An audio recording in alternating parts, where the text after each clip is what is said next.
Dikisahkan ada orang Yahudi. Orang Yahudi itu buta. Orang Yahudi itu buta. Dia itu fakir. Hidup di kota Madinah.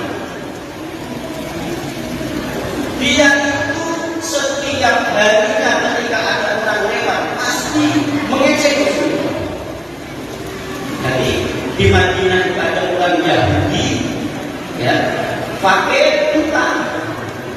Lalu benci sekali dengan Rasul. Allahumma shalli ala sangat benci sekali, bahkan ketika ada orang lewat dia langsung bilang, jangan dekatkan Muhammad. Muhammad itu pembohong. Muhammad itu sihir. Muhammad itu banyak penipu. Kamu jangan dekat-dekat, perkataannya Muhammad itu manis. Nanti kalau kamu dekat, kamu nanti itu nanti. Setiap ada orang yang pasti seperti itu. Kamu jangan dekat-dekat Muhammad. Muhammad itu bohong. Muhammad bukan sihir. Muhammad bukan tipu. Muhammad itu istilah-istilah yang dikatakan. Apakah Rasulullah tidak mendengar? Rasulullah mendengar. Tapi bagaimana? Jangan dimuliakan Allah. Setiap hari Rasulullah Shallallahu Alaihi Wasallam datang menghampiri orang Yahudi. Beliau Rasulullah datang menghampiri orang Yahudi dengan membawa makanan. Bahkan Rasulullah bukan hanya datang membawa makanan, orang Yahudi ini disikapi oleh Rasulullah Shallallahu Alaihi Wasallam. Dikasih makan oleh Rasulullah.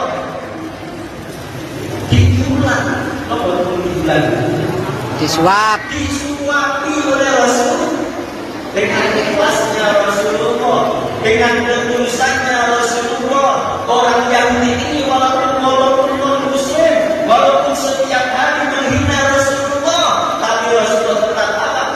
Beliau tetap rahmat kepada orang Yahudi ini, bahkan dikasih makan oleh Rasul dengan tangan mulianya Rasulullah. Setiap hari seperti itu.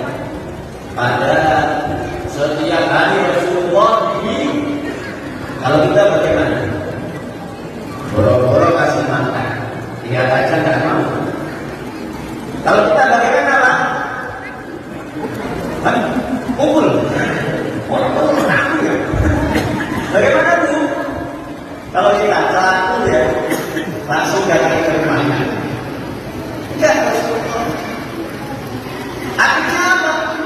Singkat cerita, kemudian hari Rasulullah Shallallahu Alaihi Wasallam beliau meninggal dunia. Kanjeng Nabi sehingga orang Yahudi meninggal Nabi Muhammad Shallallahu Alaihi Wasallam meninggal dunia senang. Orang Yahudi yang tadi Rasulullah dikasih makan itu mendengar kabar Nabi Muhammad meninggal dunia senang. Muhammad meninggal dunia, senang.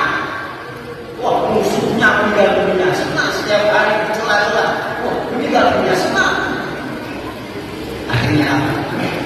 Setelah ini, sebelumnya setiap hari Rasulullah memberi makan menyuapinya.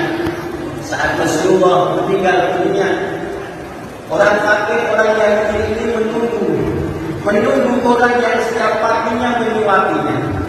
Kok enggak datang-datang? Ditunggu sampai sore, enggak datang-datang. Besoknya ditunggu lagi, enggak datang-datang sampai malam.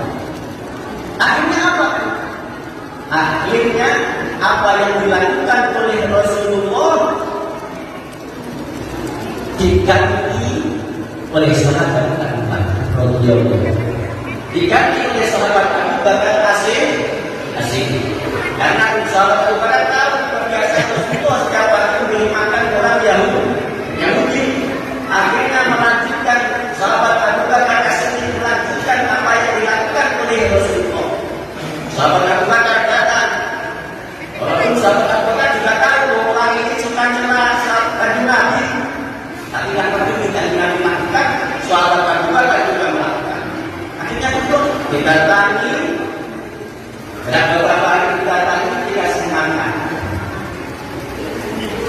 Ketika dikasih makan orang Yahudi ini merasakan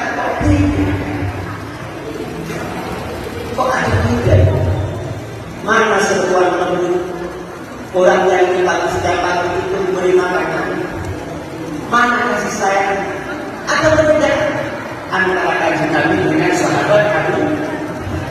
Akhirnya ditanya siapa kamu?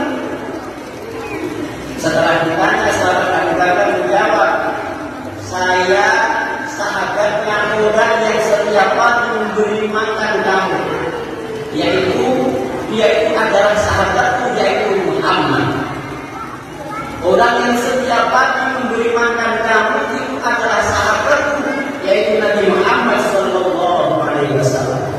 Saat itu orang Yahudi langsung menjerit nangis, menyesal. Karena apa? Karena orang yang dijelek-jelekan, orang yang fitnah, ternyata dialah orang yang sayang kepadanya, orang yang perhatian kepadanya. Dan akhirnya apa? Orang Yahudi ini menyatakan masuk Islam. Ini karena apa? Karena rahmatnya dari Nabi Muhammad kepada manusia. Akhirnya apa? Karena perbuatan yang baik, akhlak yang baik, maka dampaknya akan baik. Seperti contoh orang Yahudi, walaupun jelek dengan Nabi Muhammad, tapi Nabi Muhammad tetap baik kepadanya, dan pada akhirnya ia masuk Islam. Inilah yang perlu kita contoh dakwah kita kepada masyarakat. Banyak kisah-kisah, bahkan ada orang Yahudi yang sakit anak kecil, itu biasanya hikmah kepada Rasulullah, membantu Rasulullah, yaitu non-Muslim, orang Yahudi. Tapi ketika sakit, Rasulullah Shallallahu Alaihi Wasallam beliau menjenguknya. Ketika menjenguk, beliau Nabi Muhammad bilang masuk Islam. Anaknya bingung takut pada orang tuanya. Lihat orang tuanya bilang sudah ikut Abul Qasim, ikut Nabi Muhammad. Akhirnya apa? Anaknya masuk Islam karena apa? Rahmatnya dari Nabi Muhammad Shallallahu Alaihi Wasallam. Semoga apa yang saya sampaikan ada berkah dan manfaatnya. Ada kesalahan, mohon maaf. Ada Allah berikan ila siratal mustaqim. Wassalamualaikum warahmatullahi wabarakatuh.